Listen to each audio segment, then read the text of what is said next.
You are the summation of your daily habits.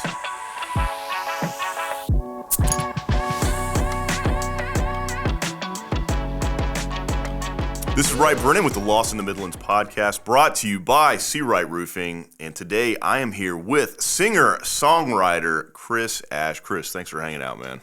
Thank you for having me. Yeah, I am really excited to dive into, the projects that you're working on musically and your journey. Before we do that, tell me this quote you have, this quote about daily habits. How's that affect you? How does that inspire you? I really thought of you are the summation of your daily habits, which is just my quote. I didn't take it from anywhere. I made it up myself. Awesome. But really what you are is what you do every day. Yeah. A habit is something that you do without really thinking, and it takes time to build them. But when we think of, basically where we want to go, it's the steps that we take that are going to get us there.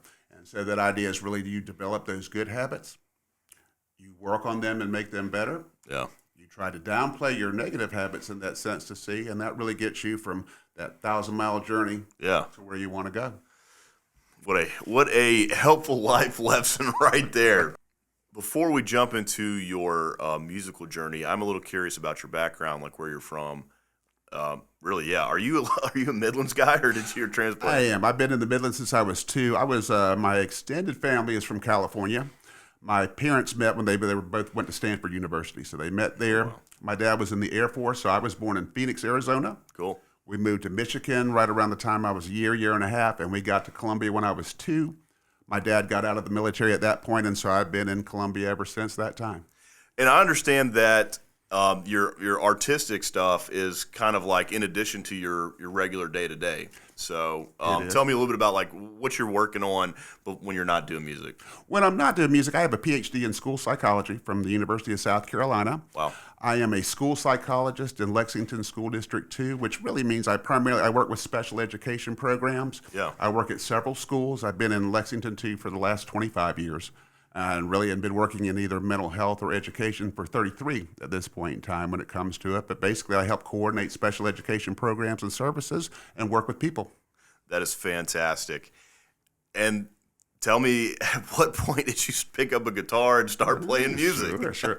I took lessons back in middle school. So I started as a kid. Yeah. And when you take guitar lessons, what they kind of want you to do for the most part is they want to teach you how to read music. They want to teach you theory. I just wanted to play like Kiss. I wanted to sound like record albums and rock and roll.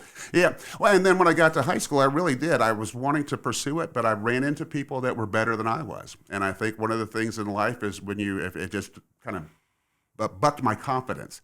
So I sat down the guitar through high school, played sports, did other things through there. Yeah. Picked it up again maybe towards the end of college. Set it down again, picked it up again, basically got in a band in the mid-'90s that played around here with all original kind of music is where I started my songwriting process. But then since that time, I've also really both played, set it down and not played, and done other things. So I just really recently decided to pick it up and become a little bit more involved with the whole process. Well, and that's how I found you is, obviously we've worked out at this ISI gym, but I saw some of your social media stuff, which I was like, wow, this guy's amazing. And one is, some of the stuff you're producing. I know you are currently songwriting, and are you putting together like a little album or so? I am. I'm working with Jay Matheson, who is the owner of the Jam Room over on Rosewood Drive in Columbia. That's a wonderful studio. Jay started it back in 1989, so it's been there a long time. But we are working on what I would call an EP. I don't think people use that terminology anymore. When I was young, a 7-inch was a single. Yeah. A-side and B-side. LPs were like record albums. So you'd have 8 to 10 songs. An EP was in between. And so what we're working on now, and it should be out in February is really my plan when it comes to it. It's 4 songs, 3 originals, 1 cover, and it just needs to be mastered at this point, artwork and some of those things going, but I should have that out here sometime soon. That's very exciting. Well, original stuff. Tell me about your inspiration for these songs. Kind of where do you draw from? Exactly. I think just life in general. I think one of the things I've always thought about myself is I consider myself a philosopher. When it comes to that. So there, different songs have different stories, but I'm always trying to tell a story, and a lot of times it's just the way I look at life when it comes to that part of things. So it's something that I've really just tried to hone in on. Inspiration will hit me. A lot of times it's I work with a chord progression first.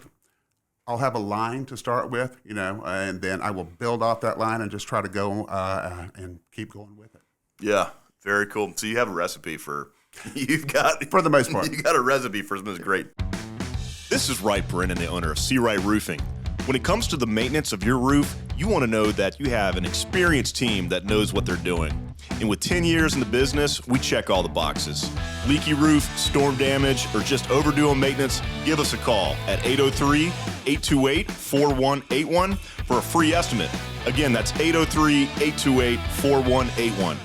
And remember, our commitment is to roof it the right way.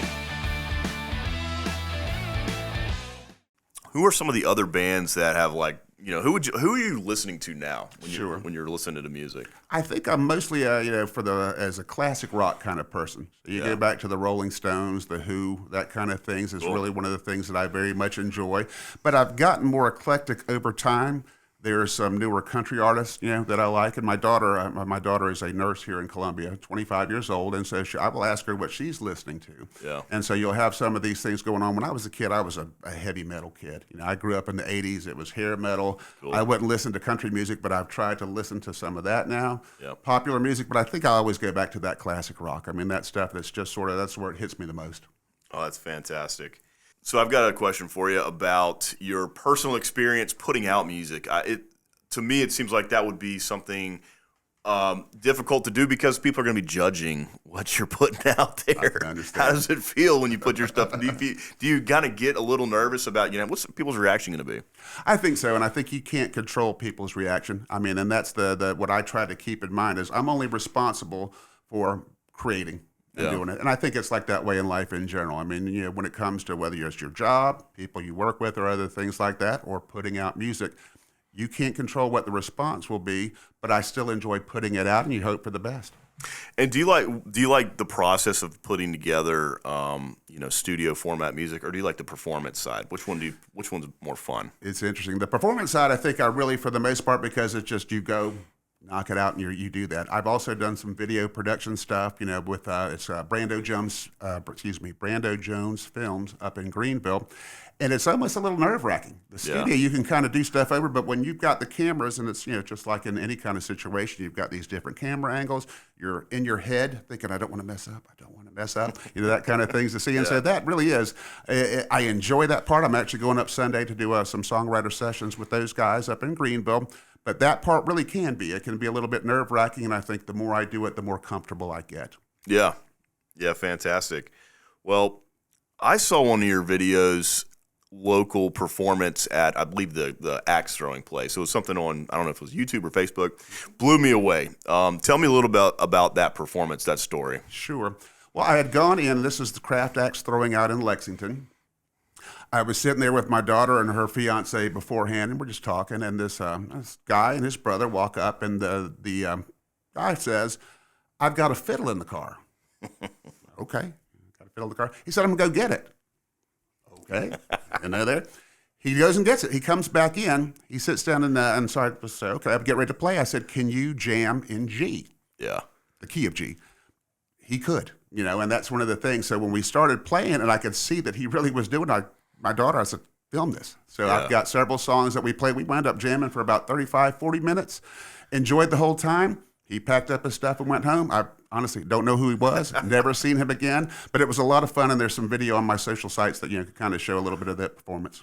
We'll have to tag that, and I encourage everybody to watch, because when I saw that video and I read the story, this guy just happened to be there, it seemed like you guys were just so in sync. I was like, my God, these guys are made for each other. But that also kind of just proves, your ability as a musician to just play with somebody else. I mean, that's got to be a challenge for anybody, I think that's music is a language, and I think you and I are speaking English. If you were to talk to me in Spanish, I'd know a little bit because I took some Spanish in high school, but it'd be much harder to communicate. Music is a language, and if you speak it, it's funny how you really can have conversations musically with people that you might not know that you would jive with. Cool. Do you have any performances coming up? I have got, yes. Actually, when I think of, there's several things that I've got coming up. Everything from just kind of sitting in with people. Yeah. Going to be out at Hemingway's tonight. The Killer Bees are playing tonight. It's Terry Beasley's annual birthday bash. Cool. They're having a number of people come sit in and do some songs. So I'm going to get a chance to do that this evening. I'll head up Sunday to do the songwriter sessions with Brando Jones Films. Next Thursday, I'll be at RF's Corner Grill out in Lexington. I'll be the first guest artist with Jeff Liberty, who has an open mic out there. So we talked yesterday about getting that going. Next Saturday, I will do a house concert, and these house concerts are put on by Graham Jam Music.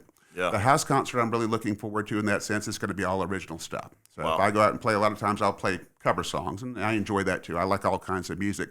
But I'm looking forward to the house concert in that sense. It'll be singer, songwriter, and storytelling. So I'll get a chance to not only play my songs, but also get a chance to tell you where they come from, what they mean to me, give you some insight into my songwriting process, and kind of go from there.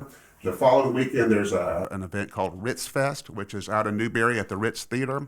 It's a 2-day event, but they have bands on Saturday, and it's really what it's designed to do is raise money and awareness for suicide prevention. A really neat organization when it comes to. So I encourage you guys coming out to Newberry. There's definitely several things going on Friday night, and then Saturday, February 3rd to be. But I'll just be sitting in some with Chris Reed and the Bad Kids and playing some song or two with them to do and be a part of that. So those are the main highlights. But I'm always trying to look for other things to do and fun stuff to be a part of. Holy smokes, you're busy. I'm trying, man. I'm trying.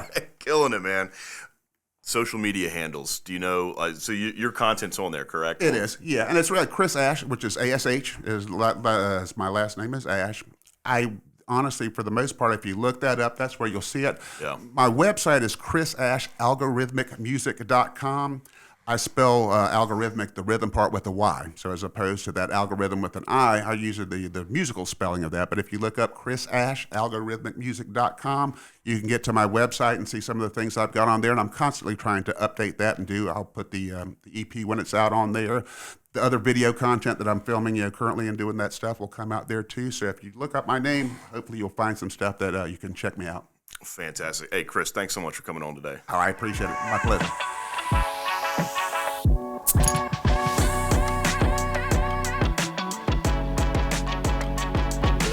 Hey everyone, many thanks for watching. If you enjoyed this episode, give us a follow and click the bell to stay up to date on future episodes, or click the link to watch another previous episode. Also, don't forget to like, share, and please leave us a comment. We'd love to hear your feedback.